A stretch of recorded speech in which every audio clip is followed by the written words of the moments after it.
목사님이 저는 이거 벗어도 괜찮다고 허락을 해 주셔서 뵙겠습니다. 얼마나 힘드세요? 저는 여러분의 교회를 존경합니다. 이런 코로나 시대에 용기 있게 신앙 부흥회를 하시는 여러분의 교회 경의를 표합니다. 요즘 우리 시대를 풍자하는 그런 글들이 참 많고 카톡도 왔다 갔다 하는데, 얼마 전에 받았던 그 카톡의 기도문 하나가 제 마음에 아주 깊이 남았습니다. 여러분도 아마 들어보신 분도 계실 거예요. 하나님 아버지, 우리가 그동안 얼마나 거짓의 막말들을 많이 했으면 주둥이를 다 마스크로 다 틀어막고 살라고 하십니까? 우리가 얼마나 서로 다투고 싸우며 시기하고 미워했으면 사회적 거리를 두고 살라 하시나이까? 우리가 얼마나 죄를 짓고 손으로 나쁜 짓을 많이 했으면 어디를 가나 손을 씻고 소독하라 하시나이까? 우리가 얼마나 열 올리고 살았기에 가는 곳마다 체온을 체크하고 살아야 합니까? 우리가 얼마나 비밀스럽게 다녔으면 가는 곳마다 연락처를 적어야 합니까? 이대로 살다가 돌겠습니다. 부디 여기서 멈추시고 긍휼을 베풀어 주시옵소서. 실감나죠? 네.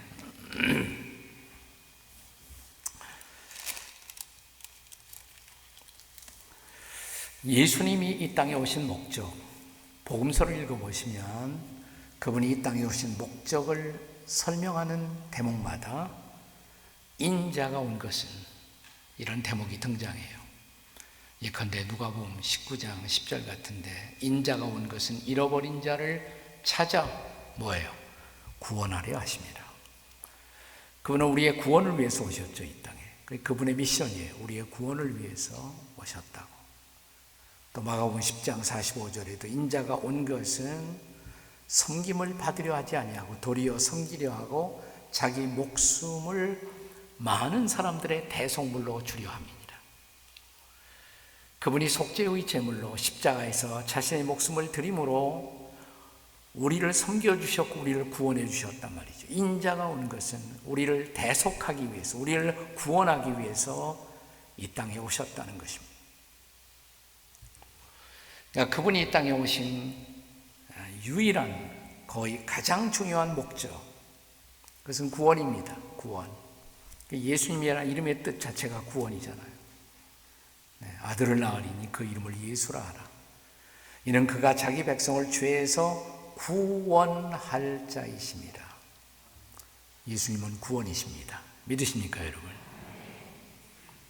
그런데 그분이 오신 목적을 하나 더 추가할 수 있어요. 거기다 구원에다가 하나 더. 구원받은 우리가 이 땅에서 뿔뿔이 흩어져서 혼자 신앙생활을 하는 것이 아니라, 그분은 우리가 이 세상을 감당하고 세상을 변화시키는 자로 살아가기 위해서 우리를 공동체 되게 하셨습니다. 그건 우리가 읽은 본문에 의하면 나의 교회를 세우리라. 교회를 세우기 위해서 왔다. I will build my church. 나의 교회를 세우기 위해서 오셨다. 그러니까 우리를 구원하셔서 그냥 혼자 뿔뿔이 두는 것이 아니라 구원받은 우리들이 한 몸을 이루도록, 그 몸이 교회예요. 그 몸에 우리가 지체가 되어 공동체를 이루어서 세상을 변화시키고 또 더 많은 사람들을 구원의 길로 인도하기 위해서 허락하신 공동체가 바로 교회인 줄로 믿습니다. 코로나 시대 많은 것들이 흔들리고 있어요. 또 많은 것이 변화되고 있습니다. 우리는 정말 불확실한 미래 앞에 서 있습니다. 코로나가 끝난다고 할지라도 어떻게 될 것인가? 우리의 사업은, 우리의 비즈니스는, 또 우리의 교회는 어떻게 될 것인가? 저는 이번에 그래서 코로나 이후에도 흔들리지 않는 우리의 교회 공동체를 우리가 붙들고 살기 위해서 이런 공동체를 중심으로 해서 이 사흘간 계속 말씀을 나누려고 합니다. 오늘 본문에 보시면 내가 이 반석 위에 내 교회를 세우리니 음부의 권세가 이기지 못하리라. 음부를 다른 말로 말하면 지옥이죠. 지옥의 권세는, 악마의 권세는 계속 교회를 흔들고 있어요. 그러나 그 권세가 이길 수 없는, 흔들 수 없는 교회, 반석 위에 세워진 교회, 어떻게 우리가 그런 교회를 세울 수가 있겠습니까? 네. 이 반석이라는 거대한 기초가 없이는 교회는 언제라도 여지없이 무너질 수가 있습니다. 네. 저 일본 동경 은자거리에 가면 일본의 유명한 호텔, 100년 이상 된 임페리얼 호텔이라는, 제국 호텔이라는 호텔이 있습니다. 저는 거기서 자보진 못했어요. 네. 근데 하도 유명한 호텔이라고 해서 거기 가서 커피는 먹은 일이 있습니다. 네. 근데 그 호텔을 설계할 때 미국의 유명한 프랭크 로이드 라이트라는 설계자가 그 제국 호텔을, 임페리얼 호텔을 설계했다고 합니다. 그리고 자기의 제자에게 그 책임을 맡겨서 그 호텔을 지었는데 무려 그 호텔은 11년간을 지었다고 그래요. 11년간. 네. 그러니까 오너너 측에서는 굉장히 불평이 많았다고 그래요. 왜 이렇게 돈 들이고 시간 많이 들여서 이렇게 호텔을 오랜 시간 동안 짓나. 근데 그렇게 오래 걸린 이유는 기초공사 때문에, 기초공사 때문에. 아무리 기초가 중요해도 그렇게까지 시간을 들일 필요가 있을까? 드디어 11년 만에 완성됐어요. 모두가 기뻐서 이제 드디어 준공식과 함께 준공 축하 파티를 거대하게 준비했을 때 저 유명한 관동 대지진, 동경 대지진이 온 거예요. 그때 동경의 모든 건물들의 3분의 2 이상이 다 무너졌습니다. 그런데 이 제국 호텔, 임페리얼 호텔은 끄떡없이 서 있었습니다. 끄떡없이. 아주 경미한 피해. 어떤 사람들의 말에 의하면 유리창 5장만 깨졌다고 하는데 든든하게 서 있었어요. 1970년인가 한 번 더 레노베이션을 거쳐서 이 호텔은 지금도 든든히 서 있습니다. 그리고 많은 사람들의 사랑을 받는 호텔로 존재하고 있습니다. 왜요? 기초가 견고했기 때문에. 반석 위에 호텔을 세웠기 때문입니다. 이제는 우리 한국 사람들의 자존심과 프라이드가 된 저 롯데타워, 롯데월드타워 호텔, 호텔도 있지만 롯데타워 한번 생각해 보세요. 이 월드타워 123층이라고 그러죠. 네, 123층 555m 굉장한 겁니다. 거대한 하나의 도시예요. 그 타워 자체가. 근데 그런 타워가 거기 설 수가 있었던 것도 뭐냐면 그 아래에 거대한 안반층이 있다는 거예요. 우리 눈에는 보이지 않아요. 그러나 거대한 안반층이 있어요. 네. 네. 거기다 콘크리트 파일들을 120 몇 개를 거기다 박았다고 그래요. 거대한 바위 위에 세워진 거예요, 사실은. 눈에 보이지 않아요. 사람들이 집을 지을 때 적당히 짓는 이유, 그리고 쉽게 무너지는 이유, 보이지 않으니까. 보이지 않는 그 기초가 중요한 것입니다. 그 기초가. 네, 이 반석이라는 기초 위에 우리는 정말 우리가 사랑하는 교회를 세울 수가 있을까? 이 중요한 물음입니다. 반석 위에 우리들의 교회를 세워가려면, 네, 교회는 아직도 완성되지 않았어요. 아직도 짓고 있어요. 내가 나의 교회를 세우리라. 그 교회는 아직도 진행형입니다. 그럼 이 교회의 영속성, 그리고 이 세상을 향한 거룩한 영향력, 그것이 가능하기 위해서는 첫 번째로, 자, 이 반석이 뭘까? 이 반석이, 우리 개신교에서는 이 반석을 신앙 고백, 베드로의 신앙 고백으로 이해합니다. 그러니까 신앙 고백 위에 우리의 교회가 세워져야 돼요. 분명한 신앙 고백 위에 우리들의 교회가 세워질 수 있어야 한다는 것입니다.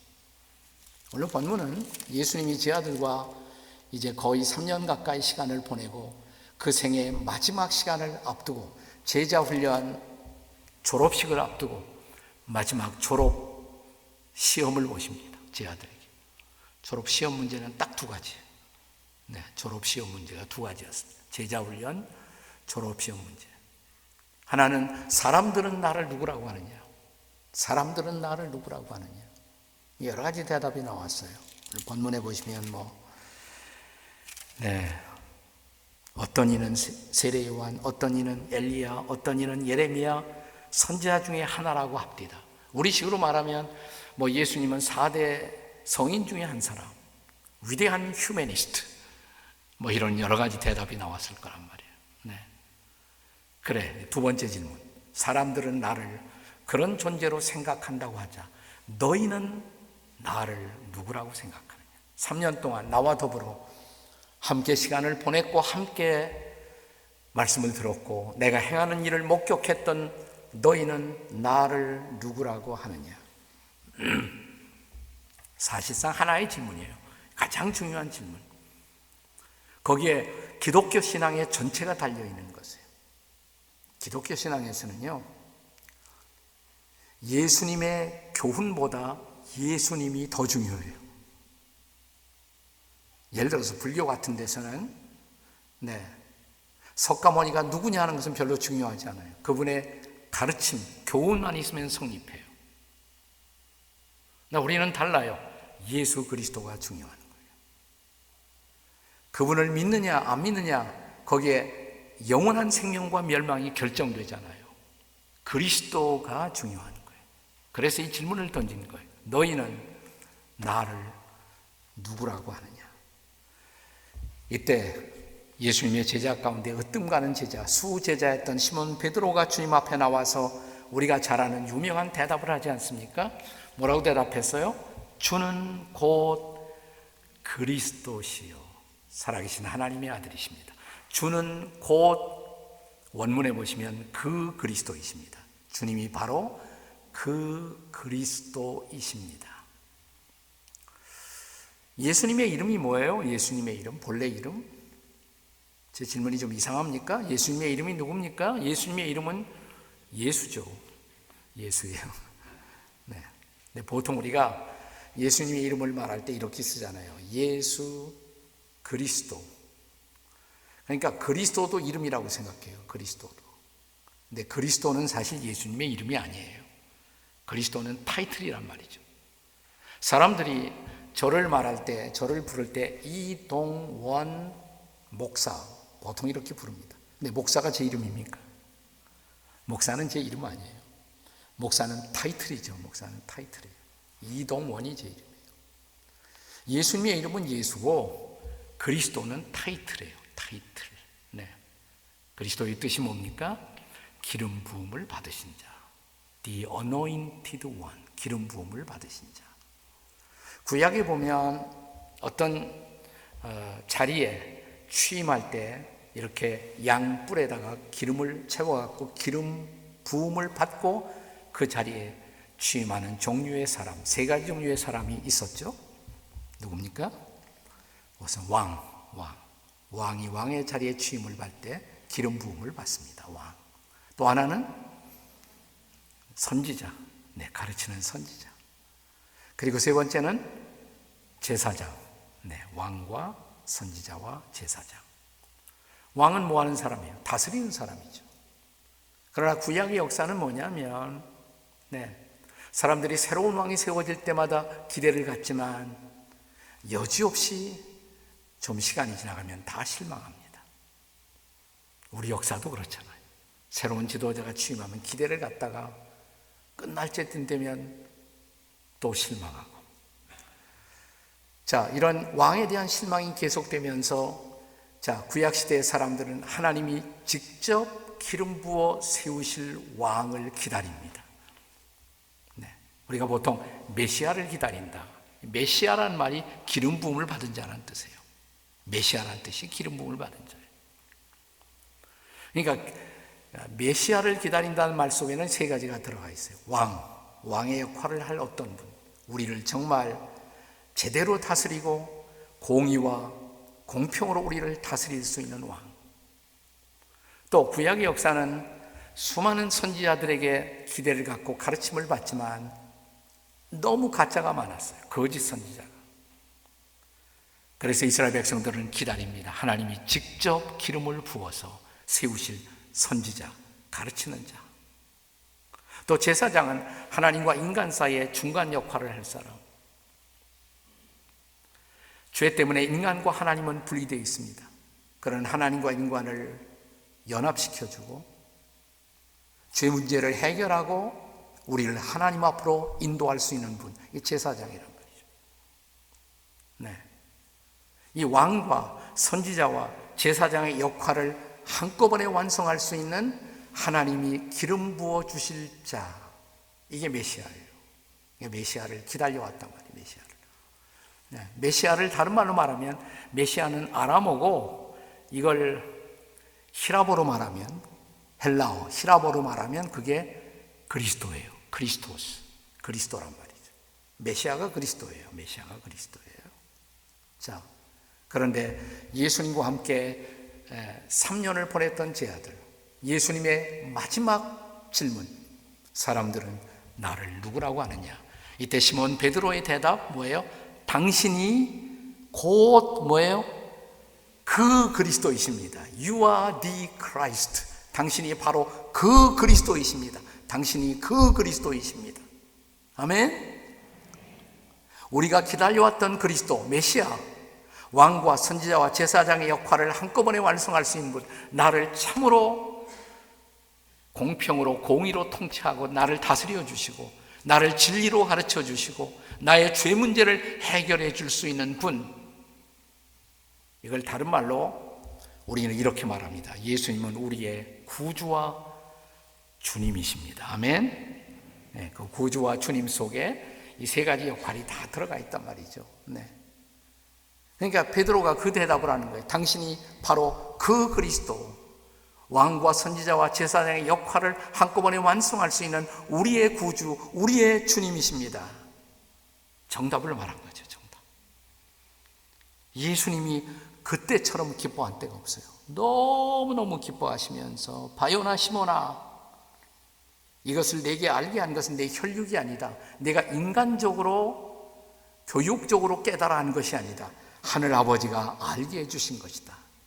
계시적인 깨달음이다. 정답, 맞았다. 그러면서 하시는 말씀이 내가 이 반석 위에 나의 교회를 세우리라. 네, 베드로야, 네 반석 위에, 이 반석을 가톨릭에서는 문자 그대로 베드로라는 교황, 인간 교황으로 생각을 했단 말이죠. 그런데 종교개혁 이후에 우리 프로테스탄트에서는 이것은 베드로의 조금 아까 했던 신앙 고백, 바로 그 신앙 고백이 바로 이 반석이다. 이 반석이다. 이 반석 위에, 이 고백 위에 진정한 교회는 세워진다. 저 유명한 나치 독일과 더불어 저항하며 싸웠던 본회퍼라는 신학자는 젊은 나이에 순교하지 않았습니까? 그는 이런 말을 남겼어요. 우리가 이 시대를 감당하기 위해서, 이 시대를 바꾸기 위해서, 이 역사를 밝히기 위해서 이 땅에 지금 유일하게 필요한 것이 있다면 진정한 고백을 할 수 있는, 신앙 고백할 수 있는 교회이다. 고백적 교회만이 이 세상을 바꿀 수가 있다. 이 암흑한 시대를 바꿀 수가 있다. 고백적인 교회, 고백적인 교회. 그러니까 진짜 신앙 고백을 가진 교회. 저와 여러분이 살고 있는 우리 시대를 가리켜서 우리는 포스트 모던 시대라고 부릅니다. 포스트 모던 시대. 이 포스트 모던 시대의 특성 중에 하나는 절대적인 가치를 우리가 다 포기했어요. 네. 절대적인 가치를 다 포기했기 때문에 모든 가치가 다 상대화되었습니다. 선과 악의 경계선이 불분명해요. 교회 나오는 사람들도 신앙 고백이 분명하진 않아. 교회 나오긴 나오는데 안 나오는 것보다 낫지만은 문제는 뭐냐면 뭘 믿는지 모르고 나온단 말이죠. 교회 안 나가던 덜렁덜렁하던 친구가 어느 날 교회 나가니까 그 주변의 사람들이 막 비웃기 시작합니다. 그리고 질문을 했다고 그래요. 야, 넌 도대체 뭘 믿으러 교회를 가니? 너희 교회는 도대체 뭘 믿니? 우리 교회? 내가 믿는 것을 믿지. 그럼 넌 뭘 믿게? 나? 우리 교회가 믿는 것을 믿지. 그러면 너와 교회는 둘 다 뭘 믿니? 우린 똑같은 것을 믿지. 아직도 몰라. 뭘 믿는지 몰라요. 여러분, 우리가 사실은 예수 그리스도라고 말하는 것, 이 안에 신앙 고백이 다 들어있어요. 그죠? 예수가 그리스도이시다. 아멘. 이게 신앙 고백이에요. 기독교 신앙의 모든 것이 거기 다 들어있어요. 예수님이 그리스도이십니다. 아멘. 그분이 왕이십니다. 그분이 선지자이십니다. 그분이 우리의 큰 대제사장이십니다. 그분이 우리의 구주와 주님이십니다. 이게 좀 분명해야 된다 이 말이에요. 분명해. 교회는 왔다 갔다 하고 세월이 지나가니까 교회에서 직분도 받았는데 신앙 고백이 분명하지 않아요. 고백이 분명하지 않은 사람들이 모인 교회, 어떻게 이 세상을 감당할 수가 있겠습니까? 반석 위에 세워진 교회, 그것은 신앙 고백이 분명한 사람들 위에 세워진 교회, 분명한 신앙 고백 위에 세워진 교회. 나는 여러분의 교회가 그런 교회가 되시기를 주의 이름으로 축원합니다. 반석 위에 세워진 교회는 뭘까? 저는 두 번째로 주인이 누구인가를 알고 있는 교회. 주인이 누구인가를 분명히 알고 있는 교회. 여기 예수님이 이렇게 말씀하셨어요. 네, 여기 우리가 잘 아는 18절에 내가 이 반석 위에 내 교회를 세우리라. 나의 교회. My church. 나의 교회. 예수님이 나의 교회를 세우시겠다고. 그러니까 교회 주인은 누구예요? 예수님이시죠. 교회 주인은 예수님이세요. 네. 교회가 역사적으로 발전하는 과정에 있어서 많은 교파가 생겨났어요. 이것은 역사적 발전의 하나의 현상일 따름이지 변함없이 모든 교회의 진정한 주인 그리고 유일한 주인은 단 한 분 예수 그리스도이신 것을 우리는 믿습니다. 여러분의 교회 앞에는 장로교회라는 말이 붙어 있잖아요. 혹시 장로님들이 이 교회 주인이신가요? 장로님들은 교회 정체에서 중요한 수고를 하는 역할을 하는 종들이십니다. 그러나 장로님들이 주인이 아니시죠. 우리 교회 또 유력하게 봉사하는 한 분이 있다고 하십시다. 그런 분이 있으면 사람들의 시선이 다 그분에게 쏠려요. 자기도 모르게 그분이 주인 역할을 할 수가 있단 말이죠. 그러나 아닙니다. 그분의 수고는 귀한 것이지만 교회의 주인은 여전히 예수 그리스도이십니다. 많은 경우 그 교회를 대표하는 지도자가 목사이기 때문에 목사를 교회 주인으로 착각하는 경우들도 종종 있습니다. 그것도 아니죠. 오죽하면 이런 조크가 생겨났겠어요. 천국에 사람들이 도착하는데 한 사람 한 사람 도착할 때마다 예수님이 벌떡 일어나서 천국에 도착하는 사람들을 안아주시고 악수도 해주시고 환영도 해주시고. 근데 갑자기 목사님 한 분이 도착하니까 예수님이 보좌에서 일어나지 않으시더래요. 집사님이 권사님이 일어날 때도 도착할 때도 예수님이 다 이렇게 가서 허그를 하고 환영을 해주셨는데 목사님이 도착하니까 안 일어나고 계시더래요. 그 옆에 있는 천사가 물었다고 합니다. 예수님, 목사님이 도착하셨습니다. 왜 안 일어나십니까? 그러니까 내가 일어났다가 저 사람이 여기 앉을까 봐 내가 두렵다 뭐 그랬다고 그래요. 네. 여러분, 교회 주인은 딱 한 분이에요. 예수 그리스도. 믿으십니까? 근데 문제는 그것을 말하기는 쉬워요. 어떻게 문자 그대로 예수 그리스도가 우리 교회에서 주인 역할을 하실 수가 있습니까? 가령 예를 들어서 우리가 교회 살림을 꾸려나가다 보면 문제도 생길 수가 있어요. 교회에 어려움도 생길 수가 있어요. 그 문제를 어떻게 해결하시나요? 물론 모여서 머리를 맞대고 회의해야죠. 회의. 그러나 회의만 하시면 안 돼요. 회의만 하면 신앙생활에 회의가 많이 생겨요. 네, 회의만 하시면 안 되고, 회의도 하실 때 훨씬 더 중요한 것이 뭐냐? 기도하셔야 돼요. 기도하셔야 돼요. 그 문제를 앞에 놓고 정말 기도하셔야 돼요. 그 문제를 앞에 놓고 함께 기도하셔야 돼요. 함께 기도하셔야 돼요. 기도하고 주께 의탁하고 맡기고, 어느 날 보니까 해결돼 있어. 문제가 해결돼 있어. 그때 우리 모두가 고백할 수 있기를 이렇게 고백할 수가 있단 말이죠. 뭐냐면, 진짜 우리 교회 주인은 예수님이신가 봐. 그분이 다 해결하셨어. 기도로 문제를 해결하고, 기도로 문제를 돌파하고, 참으로 우리 공동체의 주인을 그리스도로 바라볼 줄 아는 교회, 이런 교회가 반석 위에 세워지는 교회인 줄로 믿습니다. 나는 여러분의 교회가 그런 교회가 될 수 있기를 축복합니다. 자, 반석 위에 세워진 교회. 첫째로, 분명한 신앙 고백 위에 세워진 교회. 둘째로, 주인이 누구인가를 알고 있는 교회. 주인은 누구라고 그랬어요? 예수님. 예수가 주인이십니다. 아멘. 예수가 그리스도이십니다. 아멘. 네. 하나 더 있어요. 세 번째로, 반석 위에 세워진 교회는 뭘까? 그것은 성숙하는 교인들의 교회. 성숙하는 교인들의 교회.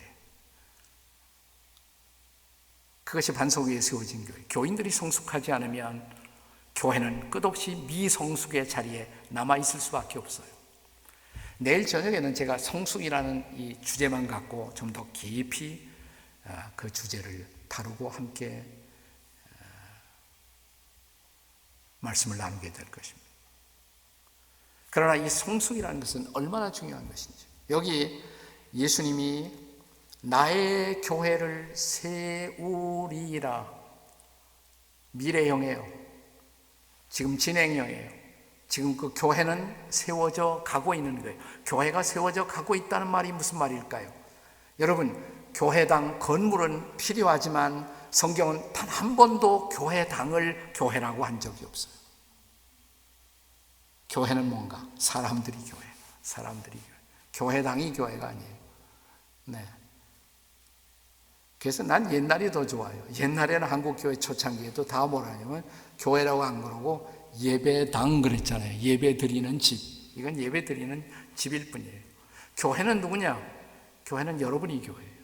우리가 교회예요. 사람들이 교회. 에클레시아, 하나님의 부르심을 받은, 그래서 공동체에 속하게 된 사람들이 바로 교회란 말이죠.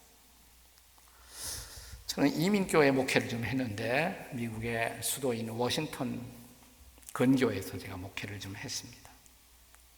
제가 목회하고 있는 교회에서 멀리 떨어지지 않은 곳에 제4장로교회라는 우리 지역에서 아주 많이 알려진 교회 하나가 있어서 그 교회 목사님하고 제가 의도적으로 접근해서 아주 친했어요. 당시 그 교회 목사님은 리차드 헬버슨이라는 목사님이죠. 리차드 헬버슨. 근데 제가 간지 그분하고 몇 번 만났는데 얼마 후에 그분이 미국 상원의 원목으로 가셨어요. 세네이트 채플린으로 상원의 원목으로 가셨어요. 가신 다음에 워싱턴 지역에 있는 목회자들을 초빙해서 한번 이렇게 만찬을 해 주셨습니다. 그래서 상원 가서 국회도 구경하고 그분이 베푼 만찬도 참여하고, 근데 그날 그 만찬의 자리에서 그분이 매우 인상 깊은, 아마도 제 평생 세상을 떠날 때까지 잊어버릴 수 없는 이야기 하나를 그분이 들려주셨어요. 여러분, 제가 저 제4장로교회 목회자로 있을 때 한 번은 출장을 갔습니다. 갔다가 비행기 타고 다시 이 워싱턴 DC로 돌아오면서 비행기가 워싱턴 DC 상공을 순회하며 착륙 준비를 하고 있을 때 저는 갑자기 내가 목회하고 있는 교회당이 보고 싶어졌습니다. 그래서 이 윈도우 사이드에 앉아 있었기 때문에 시선을 땅에 떨구면서 이번에 교회당은 아주 전통적인 뼈죽당 이런 교회였어요. 우리 교회 나오나 안 나오나 보는데 갑자기 비행기가 선회를 하는 바람에 자기 교회는 보지 못하고 그 대신 백악관이 보이고 펜타곤 국방성이 보이고 조지타운 유니버시티 대학교가 보이고 칠드런 하스피탈 어린이 병원이 보이고 다른 건물들이 보였대요. 보이면서 갑자기 저 백악관 안에서 일하고 있는 우리 교회 집사님 생각이 났고, 조지타운 대학에서 가르치고 있는 자기 교회 교인 교수님이 얼굴에 떠올랐고, 저 국방성에서 군인으로 섬기고 있는 캡틴 한 분이 얼굴이 갑자기 생각이 났고, 그리고 저 칠드런 하스피탈에서 간호사로 일하고 있는 자기 교회 자매가 생각난 순간 갑자기 이분은 그 비행기 안에서 자기도 모르게 소리를 지를 뻔했대요. 맞아, 내 교회는 저 뼈죽당 그게 내 교회가 아니야. 저들이 내 교회야. 우리 교회 성도들 한 사람 한 사람 그들이 바로 내 교회지. 그들이 내가 그들을 축복해야지. 그들이 정말 성숙하고 그들이 세상의 빛이 되고 그들이 세상의 소금이 되고.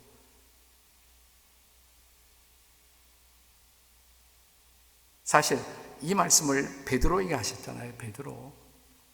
베드로가 처음에 주의 제자로 부르심을 받았을 때 성숙한 제자가 아니었습니다.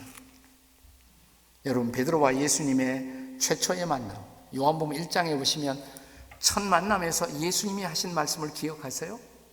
이런 말씀을 하셨어요. 너는 시몬이로구나. 베드로의 본래 이름은 시몬이에요. 근데 네가 장차 게바라 하리라. 네가 장차 게바라. 게바는 또 이게 아람어인데 게바를 다른 말로 말하면 베드로예요. 페트로스.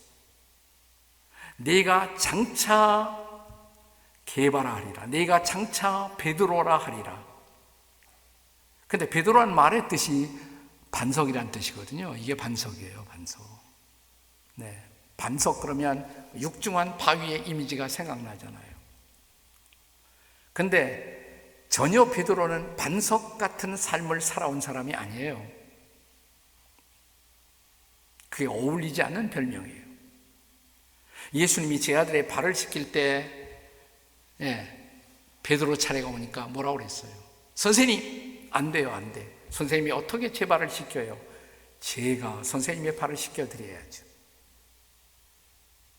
근데 말이야, 내가 네 발을 씻겨주지 아니하면 너는 나와 아무런 상관이 없어. 그러니까 갑자기 또 생각이 바뀌었어요. 그래요? 그러면 발뿐 아니라 아예 몽땅 목욕을 시켜주옵소서 그랬잖아요. 조속지면이에요. 주님을 위해서 목숨도 버리겠다고 했다가 사태가 불리하니까 뭐예요? 예수님을 쉽게 부인도 하고 저주도 하고. 이 반석이라는 별명은 베드로에게 어울리지 않는 별명이에요. 그러나 예수님은 다행히 이렇게 말씀하셨어요. 네가 지금 베드로라고 그러는 것이 아니라 네가 장차 베드로라 하리라. 장차. 이렇게 쉽게 조속지문으로 변하고 믿기 어려운, 신뢰하기 어려운 이런 사람이 주님의 말씀으로 다듬어지고 성령으로 빚어져 마침내 반석 같은 사람으로 성숙한 거예요. 그리고 주님은 말씀하십니다. 이 반석 위에 나의 교회를 세우리라. 네. 이게 중요한 것은 우리가 성숙할 때 주님이 우리를 쓰실 수가 있다는 사실이에요. 우리를 통해서 일할 수 있다는 사실이에요. 성숙보다 더 중요한 주제는 없습니다.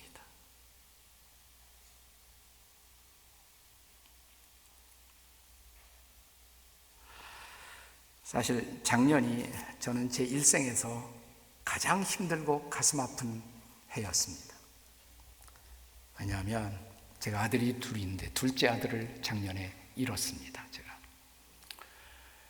제 둘째 아이가 작년에 만 42세, 미국에서 국제 변호사로 좋은 직장에서 잘 나가고 있던 친구였어요. 근데 작년 2월에 건강이 좀 이상해서 진단을 받아봤더니 대장암 4기라는 판명을 받았어요. 대장암 4기. 그래서 8개월 미만 남짓 투병을 하다가 작년 10월 9일 한글날, 미국에서는 10월 8일이었는데 하나님의 부름을 받고 하나님 앞으로 갔습니다. 아들을 앞세우는 것은 참척의 고통이라고 그러잖아요. 정말 쉽지 않더라고요. 너무 힘들었어요. 지금도 힘들어요, 사실은 지금도. 근데 누구나 그런 것처럼 아들이 이제 암 수술을 받으니까 2월에 수술 받고 항암 치료를 한 10번쯤 하고 또 뭐 표적 치료라는 건 4번 하고 이렇게 계속 여러 가지 좋은 치료가 계속되었지만 별로 증세가 호전되지 않았습니다. 뭐 제 입장에 있으면 여러분도 마찬가지겠지만 누구나 다 하나님이 치유해 주시도록, 기적이 일어나도록 그것만 기도했어요. 기적이 일어나도록. 근데 작년 여름 어느 날 제가 큐티하다가 갑자기 이런 생각이 지나갔어요. 혹시 하나님이 기적을 안 주시고 내 아들 불러갈 수도 있지 않을까? 그냥 불러갈 수도 있지 않을까? 근데 내 아들이 어떤 모습으로 하나님 앞에 설 것인가? 그것을 위해서는 기도 안 했단 말이죠. 정말 성숙한 하나님이 기뻐하시는 모습으로 내 아들이 하나님 앞에 서서 하나님을 만날 수 있을까? 그래서 나 혼자 그 제목을 붙들고 기도하기 시작했어요. 정말 성숙한 하나님의 아들로 치료받으면 더 좋고, 그렇지 않더라도 하나님 앞에 당당하고 기쁘게 설 수 있도록 해달라고. 그리고 전화를 어느 날 했어요. 저 부자지간이라도 이런 말 하기는 쉽지 않더라고요. 전화하고 조심성스럽게 제가 그랬습니다. 아들아, 요즘 너 하나님과 너 사이의 관계가 어떠니? 하나님과 너 사이의 관계가 어떠니? 그랬더니 이래요. 아버지, 걱정 마세요. 하나님만 바라보고 있어요.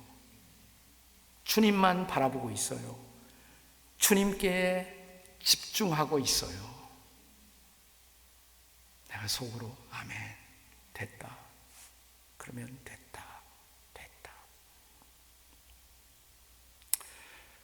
아들이 세상 떠났다는 소식을 듣고 바로 미국으로 장례식을 위해서 떠났습니다. 가서 우리 아들이 출석하던 교회 목사님을 만나서 장례 절차를 의논하는데, 그래요. 교회 담임 목사님이, 목사님, 이범 집사, 그 교회 집사이시니까, 이범 집사는 제가 전화할 때마다, 제가 병원으로 방문할 때마다, 찾아갈 때마다 일관성 있게 2가지 고백만 했어요. 주님만 바라봅니다. 주님께 집중하고 있어요. 그 고백과 함께 주님의 부름을 받았다고. 그래서 힘들었지만, 아팠지만 제 마음속에 또 감사가 있었어요. 그래, 잘 준비하고 하나님 만났구나. 그래서 미국에서 장례식하고 화장하고, 그래도 유골은 한국에 제가 좀 가까운 데 있어야 할 것 같아서 저희 교회 추모관이 있는데 글로 유골을 가지고 오면서 유골함에다가 이렇게 썼습니다. 주님만 바라봅니다. 주님만 바라봅니다. 어느 날 우리가 다 부르심을 받지 않겠습니까? 그분 앞에 설 수 있지 않겠습니까? 살다 보면 우리의 삶의 기초를 흔드는 큰 물이, 탕류가, 비바람이 몰아붙일 수가 있습니다. 그때도 우리는 반석 위에 설 수가 있을까요? 우리가 자주 부르는 그런 찬송이 있잖아요. 이 몸의 소망 무엔가 우리 주 예수뿐일세. 우리 주 예수 밖에는 믿을 리하지 없도다. 주 나의 반석이시니 그 위에 내가 서리라. 그 위에 내가 서리라. 반석 위에 서 계십니까? 반석 위에. 반석은 예수 그리스도이십니다. 그리고 그분이 주신 말씀, 그 말씀 붙들고 참된 신앙 고백 위에서 한평생 흔들림이 없이 살아가고, 그리고 공동체로 함께 모여 세상을 변화시키는 그런 위대한 공동체, 여러분의 공동체가 그런 공동체가 될 수 있기를 주님의 이름으로 축복합니다. 그러면 비바람이 불어도 우리는 축제할 수 있어요. 감사할 수 있어요.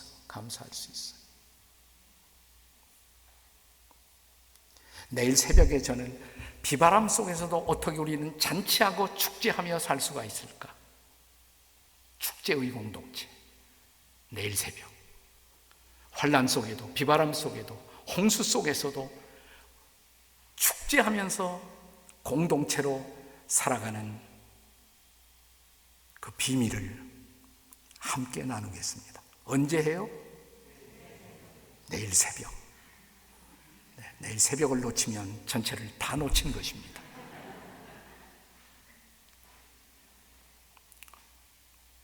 새벽, 다시 공동체의 위대한 비밀을 함께 배울 수 있기를 주님의 이름으로 축복합니다. 기도하시겠습니다.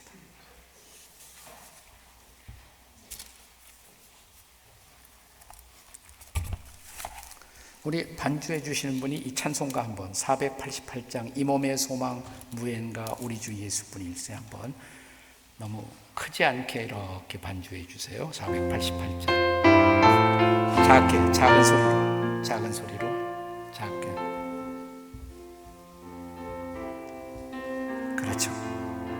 우리 같이 한번 불러봐요. 이 몸의 소망 무엔가, 이 몸의 소망 무엔가 우리 주 예수뿐일세. 우리 주 예수 밖에는 믿을 리 아주 없도다. 주 나의 반석이시니 그 위에 내가 서리라. 그 위에 내가 무섭게 바람 부는 밤, 무섭게 바람 부는 밤, 물결이 높이 설렐 때 우리 주 크신 은혜에 소망에 닻을 주리라. 주 나의 반석이시니 그 위에 내가 서리라. 그 위에 내가 서리라. 세상에 믿던 모든 것, 세상에 믿던 못 끊어질 그날 되어도 구주의 언약 믿사와 내 소망 더욱 크리라. 주 나의 반석이시니 그 위에 내가 서리라. 그 위에 내가 바라던 천국 올라가, 바라던 천국 올라가 하나님 앞에 배운 구주의 의를 힘입어 어여시 바로서 주 나의 반석이시니 그 위에 내가 서리라. 그 위에 내가 서리라. 하민, 조용히 하민.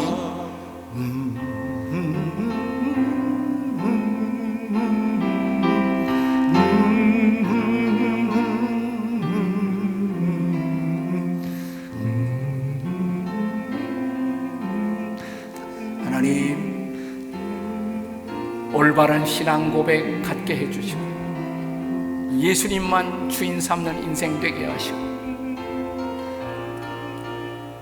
주님 앞에 성숙한 자로 세워져 주님 만나는 우리 모두가 되게 해 주시옵소서.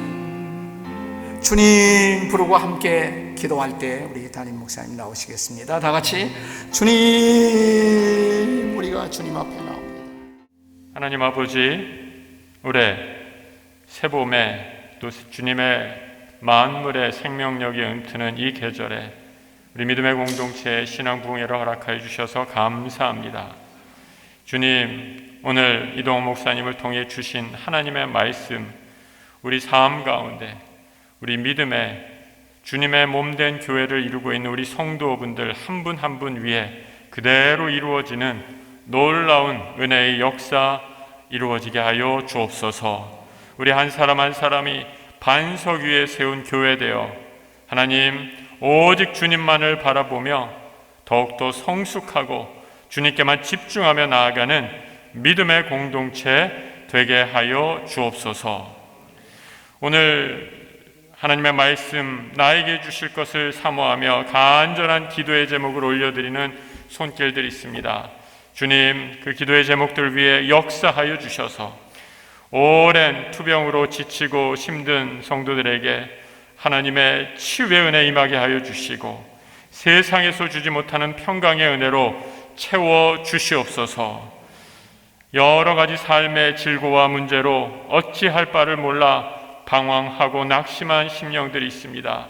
주님, 말씀의 빛으로 진리의 빛으로 생명의 능력으로 함께하여 주셔서 모든 꼬였던 문제들이 해결되며 하나님의 은혜 가운데 참된 자유와 기쁨, 해방의 은혜를 맛보는 복된 밤 되게 하여 주시옵소서.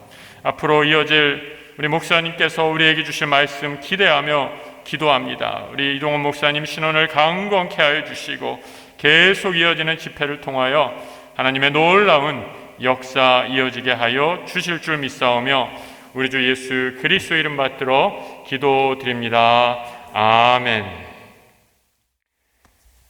오늘 첫날 집회 모두 마치기 전에 다시 한번 이동 목사님께 감사드리고요. 우리 목사님 나오셔서 축도해 주심으로 첫날 집회 마무리하도록 하겠습니다.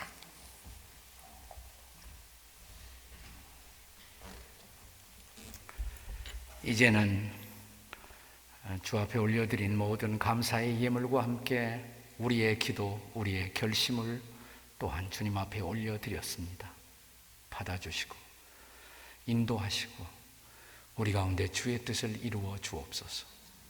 첫날 말씀과 함께 우리의 삶을 주 앞에 올려드리며 다시 내일 새벽의 만남을 고대하며 나아가는 당신의 백성들의 걸음마다, 저들의 가정마다, 또 온라인으로 참여하고 있는 모든 성도들 가운데도 우리 주 예수 그리스도의 구원의 은총과 하나님 아버지의 한결같은 사랑과 성령의 도우심과 평화와 은혜가 이 밤 우리 모두에게 함께 하시기를 간절히 축원하옵나이다. 아멘.